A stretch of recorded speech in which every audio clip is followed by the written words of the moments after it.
আজকে আমাদের গ্রামে জালসা ছিল। জালসাতে গিয়ে কী করলাম তোমরা আগে শুরু থেকে বলি। তো আমার নাম হাসিবুর, আমার ভিডিও দেখতে করিও না ভুল। আমি হলাম পাকুড় জেলার ছোট্ট ব্লগার। তারপরে জালসাতে এসে আমার টিকিটের দিকে চোখ পড়লো, তারপরে আমি এখন টিকিট কাটতে লাগলাম। তো দেখতে পাচ্ছ আমি কিন্তু এখন দুটো টিকিট নিলাম। তারপরে আমি টিকিটটিকে কিন্তু খুলবো এখন। তো খুলতে গিয়ে দেখি আমার হঠাৎই একদম হাতটা ফুক্কা হয়ে গেল একটা পিনে। দেখো আমার কতটা রক্ত হলো, কেটে গেল, তাই জন্য আমি এখন মুখে খুললাম। তারপরে কি পাচ্ছি দেখো তোমরা। তারপরে ফাইনালি আমি একটা মগ পেলাম আর এখন চিরুনিটা পেনু কাজে লেগে যাবে, আমার সিথা করা হবে। দেখো আমি কিন্তু এখন সিথা করতে লাগলাম।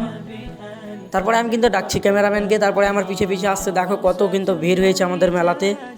আমি 100 টাকা নোট নিয়ে কিন্তু যাচ্ছি এখন পেঁয়াজি কিনতে, কারণ কিছু তো খেতে হবে।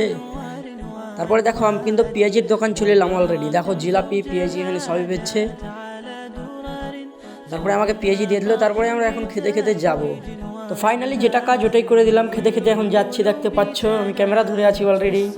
ওরা যাচ্ছে আগে আগে, আমি যাচ্ছি পিছে পিছে খেতে খেতে। এই যে পেঁয়াজি। এই অবধি ব্লগটা ছিল, ভালো লাগলে লাইক কমেন্ট ও শেয়ার করে দিয়েন। দেখা হচ্ছে নেক্সট ব্লগে।